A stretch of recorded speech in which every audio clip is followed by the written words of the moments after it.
No meu vídeo Continuidade versus Identidade, eu abordei questões relativas à identidade individual, afirmando que ela na realidade não é literal, porque você não é idêntico a si mesmo, a não ser no exato tempo presente. Eu não sou idêntico a quem eu era algum tempo atrás, nem mesmo alguns minutos atrás, quanto mais anos.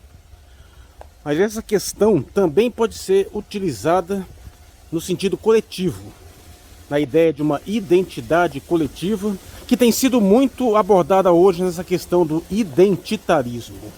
Eu sou Marcos Valério XR, hoje é o dia 2 de abril de 2021. E temos visto a eclosão do termo identitarismo recentemente. Evidentemente direcionado à questão de grupos identitários que fazem reivindicações de questões próprias dos seus coletivos identitários, seus coletivos em si. Geralmente estamos associados a grupos de militância negra, feminista, de questões de sexualidade, mas alguns também vão apontar nas questões indígenas, questões de comunidades mais isoladas, ou não tão isoladas no espaço, mas isoladas dentro da questão da segregação social. E como frequentemente ocorre, esse termo, mais uma vez, vem sofrendo uma deterioração, deixando de significar algo que poderia significar, que na realidade significava antes, mais apropriadamente, e começa a ser distorcido, sendo cooptado por uma série de situações bastante problemáticas. O que é identitarismo, originalmente falando? Ou que pelo menos deveria ser, se você observar melhor a evolução do termo. Bom, a princípio seria você se referir a determinados grupos, a determinados coletivos que possuem algo que os identifica entre si.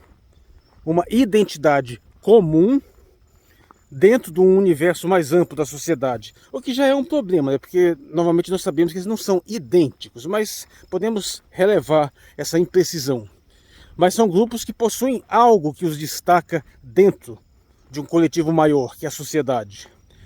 Toda e qualquer forma de definição, ela pressupõe dois elementos. Primeiro, uma generalidade, depois uma especificidade. Você define as coisas apontando porque ela tem de característica geral, que vai distingui-la do universo muito maior de fenômenos, e o que dentro daquela especificidade, daquela generalidade menor, o que ela tem de mais específico ainda.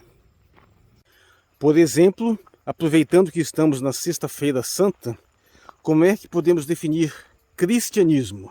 Ora, é uma religião, ou seja, e ao falar que é uma religião, eu a distingo do universo infinito de fenômenos culturais humanos que podem ser dadas das mais diversas formas, mas é uma religião é uma generalidade. E dentro dessa generalidade eu especifico ainda mais, que é, no caso, a religião que possui as características de acreditar na ressurreição de Cristo, que Cristo redime os pecados da humanidade e uma série de fatores. Ou seja, toda definição pressupõe uma generalidade e uma especificidade. Quando você vai para um coletivo qualquer também, isso também é óbvio. Você pode dizer, por exemplo, que você tem um coletivo de pessoas que tem uma generalidade, elas moram em determinada região, e mais uma especificidade, elas desempenham um determinado tipo de atividade. A questão é que identitarismo poderia ser utilizado, aliás, deveria ser utilizado, para se referir a grupos que se identificam organicamente. O que é isso? É você surgir espontaneamente da simples dinâmica de interação social. As suas simples relações sociais, o modo como você é constituído, tanto como indivíduo quanto como membro de um coletivo, obedece a uma dinâmica de interação que vai acabar te definindo dentro daquele universo. Você, por exemplo, pertencer a um determinado tipo, uma categoria profissional, então você pode se organizar na forma de um coletivo sindical ou de um coletivo, uma espécie de uma guilda. Ou você pode se identificar como, por exemplo, praticante de um determinado tipo de religião, ou de um determinado tipo de esporte, de um hobby. Ou seja, tem várias formas. Tem várias formas de você fazer recortes na sociedade. E aí vem a imprecisão do termo, porque identitário nesse sentido significa você ter uma continuidade dentro daquele tipo de grupo. Ou seja, esses grupos se comunicam por seus elementos em comuns, que não são evidentemente idênticos, mas são de certa forma também contínuos. E fora desse grupo tem uma descontinuidade maior. Não precisa ir muito longe, todos nós somos brasileiros, todos nós temos uma série de compartilhamento de crenças, mas nós podemos nos dividir de acordo com vieses ideológicos, posturas religiosas. E quando nós nos definimos num grupo mais específico, nós ficamos mais conectados àquele coletivo específico dentro da coletividade maior. Mas tudo isso pode ser desenvolvido de uma forma plenamente orgânica. O que é? Você se desenvolver seguindo a dinâmica natural daquelas relações. E, lamentavelmente, o que nós temos tido em termos de identitarismo não é isso. É uma coisa externa. É um comando ideológico externo, uma autoridade de influência intelectual que vem de fora, se infiltra dentro das coletividades orgânicas e passa a determinar como que elas pensam. É um processo de invasão mental, de colonização cultural. Então o que nós temos hoje, nesse sentido que nós estamos falando como identitários, no fundo não mereceria não só esse termo, como é até difícil dar um determinado termo, mas são coletivos artificiais. Eles não são orgânicos, eles não são espontâneos, eles são colonizados, eles são determinados por influências externas, por autoridades intelectuais, em geral alienígenas àquele ambiente interno. E aí ocorre essa grande tragédia, né? Nós temos aqui um histórico longo de relações raciais no nosso país. Existem as comunidades negras que se expressavam em termos diferentes na nossa cultura tradicional. Temos os fenômenos quilombolas, temos os descendentes de escravos, tivemos várias formas de formulação de organizações pessoais que lidaram com essa questão da relação de classe, às vezes de uma forma mais amigável, às vezes de uma forma conflitiva. E tudo isso tem uma tradição orgânica. E aí chega um invasor alienígena com uma mentalidade completamente estranha e coloniza esses grupos e passa a operacionalizá-los segundo uma doutrina externa que tem interesses completamente diferentes daqueles que são os interesses daqueles grupos. O primeiro sintoma disso é removê-los da sua conexão com o seu ambiente cultural real e submetê-los a uma determinação de uma autoridade externa. Eles param de pensar, aqui no caso, como brasileiros, como pessoas dentro de uma cultura, como pessoas que têm uma tradição de relação racial específica e passam a pensar de acordo com os ditames de um comando central ideológico. E esses são os grupos identitários que nós estamos tendo hoje, que tanto que estão extremamente reduzidos, né? Porque você poderia pensar numa infinidade de recortes identitários, recortes de classe, recortes de trabalhistas, recortes de atividades específicas, até esportivas, até organizações pessoais, paróquias, uma infinidade de coisas. E quando se fala identitarismo hoje, você pensa em movimento feminista, movimento negro, LGBT, e com muita benevolência ainda se inclui lá um indígena para se apropriar também desse tipo de bandeira. Mas, pela enésima vez, mais um processo de corrupção, mais um processo de apropriação que vai distorcendo a percepção da realidade em prol de uma causa estranha. Por falar em apropriação, veja só que coisa curiosa. É você ter uma tradição indígena que tem sua relação com essa cultura de tradição europeia, como por exemplo, uma tribo indígena qualquer local, que frequentemente produz uma grande quantidade de itens associados à sua cultura, como itens de artesanato, e vende esses itens normalmente por aí, para turistas, para quem queira comprar. Transformam isso numa atividade comercial própria, até orgânica, que se desenvolveu espontaneamente. E aí me chega uma porcaria de alguém com uma mentalidade corrompida e vai dizer que a pessoa que usa um item de procedência indígena, que às vezes ela comprou legitimamente de quem vendeu para ela, está fazendo apropriação cultural. E vai criticar isso com o agravante de que a apropriação cultural é a dinâmica em si do surgimento das culturas, da movimentação da humanidade. Não faz sentido você fazer esse tipo de crítica.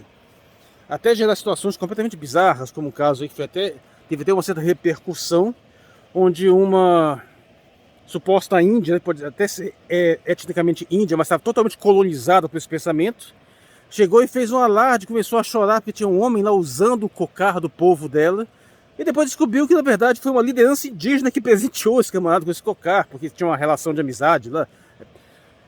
Ou seja, você troca tradições naturais, tradições orgânicas, locais, coletivos identitários legítimos, por um pensamento alheio a qualquer forma de experiência local que vem com um comando ideológico externo. O caso mais grave tem sido, claro, a questão do movimento negro, porque nós temos, evidentemente, um imenso histórico de relações raciais tensas no Brasil, a questão da escravidão, e tivemos várias respostas ao longo desse tempo, inclusive com vários pensadores mestiços, né, em geral mulatos, que abordaram essa questão e algumas tradições aí mais profundas. E tudo isso é jogado fora por esse movimento atual, ou cooptado de uma forma distorcida, para tentar replicar aqui no Brasil a mesma noção de um apartheid social que nós tínhamos em outros países. Especialmente grave a questão de que progressivamente se eliminou aquelas distinções tradicionais de raças, como por exemplo o mameluco, o caboclo e o mulato, e se simplificou colocando a categoria de pardo, que até aí é menos mal, que seria, na verdade, seria maior recorte populacional seria pardo. E aí me chega o movimento negro e diz que a partir de agora pardos são negros, e divide a sociedade de forma binária entre brancos e negros, colocando que todos os pardos são negros, então eles são a maioria da população, o que é uma falsificação brutal, porque eles vão variar de acordo com uma situação ou outra. Uma piadinha que se faz aí é o famoso negro de Schrödinger, né? Que, por exemplo, se eu for para a cadeia, eu vou ser negro. Se eu sofrer alguma coisa qualquer como vítima, eu vou ser negro. Mas se eu fizer qualquer coisa em outro sentido, estiver na posição privilegiada, vamos considerar branco. E isso acontece com a maioria das pessoas. E num país como esse, tenta aplicar um sistema de cotas extremamente controverso e que agora, com essa identificação de pardos como negros, legitimaria uma série de pessoas que reivindicaram o sistema de cotas e que não foram aceitos porque não eram considerados negros o suficientes. Mas se todo pardo é negro, então eles deveriam ter sido aceitos, né? Tivemos um caso famoso de gêmeos, esse caso foi explorado pela revista Veja, de gêmeos que tentaram entrar na Universidade de Brasília pelo sistema de cotas, eles indistinguíveis, e um foi aceito e o outro não. Na época, muita gente falou que o certo era não aceitar nenhum dos dois, porque efetivamente eles não eram negros. Mas segundo a transformação étnica que o movimento negro tem tentado reivindicar, então eles seriam negros também, o que tornaria o sistema de cotas completamente inútil, uma vez que a maioria da população é parda. Mas bem, a questão é que esse identitarismo, do modo como ele está colocado hoje, ele não vem aí para contribuir, ele vem aí para dividir, como sempre, aquela estratégia de você impor divisões horizontais na sociedade, fazer com que as pessoas briguem entre si, em vez de se unirem, apesar de suas diferenças, num coletivo maior, percebendo a sua condição, sobretudo, de classe econômica, que é a imensa maioria. Condição essa que poderia ser utilizada como forma de mobilização para confrontar o mais violento sistema exploratório que existe, que é o econômico, é de ordem econômica. É a divisão de classe econômica que é o verdadeiro vilão, nesse sentido de promover toda sorte de exploração, toda sorte de opressão, por mais que eu não goste muito desse termo, porque ele é meio enviesado. E todos os problemas que nós temos de ordem material são essencialmente, ou sua maior parte, econômica. Não que nós não tenhamos problemas de ordem não econômica, de forma alguma. Mas os mais urgentes são efetivamente econômicos. E aí você impõe nessa sociedade uma série de divisões artificiais, vindas de fora, fazendo esse imenso coletivo popular brigar entre si, passar a ser a briga dos brancos pobres contra os negros pobres, das mulheres contra os homens, dos heterossexuais contra os homossexuais, enquanto a verdadeira discriminação de classe, muito mais crucial e muito mais efetiva, vai sendo ignorada. E não é por outro motivo que são essas mesmas castas dominantes, essas elites financeiras que financiam esses movimentos. O mais importante, porém, que eu gosto de chamar a atenção, é que esse identitarismo meio que já foi selecionado para virar saco de pancada, para se tornar o Judas e para desviar a atenção de outra coisa. Porque chegou num nível tal de ridículo, de degeneração, de situação tão bizarra que não só está acontecendo uma autocrítica interna, quanto um conflito interno perpétuo. Porque a tendência é você, ao circunscrever um grupo de uma forma mais ou menos artificial, por um conceito identitário que às vezes ignora suas conexões coletivas, o que você tende a fazer é apenas fomentar o individualismo. É você ir cada vez mais reduzindo o recorte. Então, num determinado momento, você tem lá o recorte dos negros. Depois você faz o recorte interseccional das mulheres negras. Depois você restringe com as mulheres negras lésbicas. Aí depois você coloca lá as transfóbicas, as trans. Depois acrescenta lá um outro recorte qualquer de uma questão mais específica. Aí você vai reduzindo, e esses grupos vão se dividindo cada vez mais, lutando entre si. E isso está evidentemente ridículo. Não é à toa que está surgindo várias autocríticas desses movimentos. E aí eles se tornam fáceis de serem detratados cada vez mais por qualquer tipo de abordagem minimamente lúcida que vai mostrar que esse identitarismo está detonando qualquer forma de mobilização. E já está sendo utilizado dessa forma para estigmatizar como uma versão radical de uma outra coisa que na verdade originalmente é boa. E aí você deixa de fora o verdadeiro motor por trás disso tudo. Eu vou sempre colocar, o verdadeiro motor de todas essas pautas que nós temos hoje é feminismo. É o carro-chefe, não apenas no sentido de ter a militância mais organizada, mas porque a estrutura de pensamento que ele criou é replicada dentro de todos esses subníveis do identitarismo. Essa é a ideia da guerra de gêneros, né? Que se apropriou da noção de uma guerra de classes, de uma luta de classes, que é uma luta que existe no sentido, embora às vezes no sentido mais simbólico, mas às vezes no sentido bastante literal também, se apropriam desse contexto e transformam de uma outra coisa. Porque uma guerra, uma luta de classes, você poderia não necessariamente ter essa divisão de classes dessa forma. Uma dessas classes é perfeitamente autossuficiente em vários sentidos, mas isso não pode acontecer, por exemplo, com a divisão de gêneros. E aí você aplica essa divisão de gêneros no sentido de opressão, e você replica essa mesma mentalidade em todos os níveis, sempre dividindo os grupos, colocando que um é o grupo privilegiado, outro é o grupo oprimido, e esse grupo oprimido merece reparação do grupo privilegiado, e não importa em que grau isso vá sendo feito, até o ponto de inverter essa relação, mas ele tem uma dívida histórica que não acaba nunca, que os juros vão aumentando indefinidamente, e você tem uma guerra perpétua dentro da sociedade, impedindo que a sociedade se organize contra um inimigo mais relevante.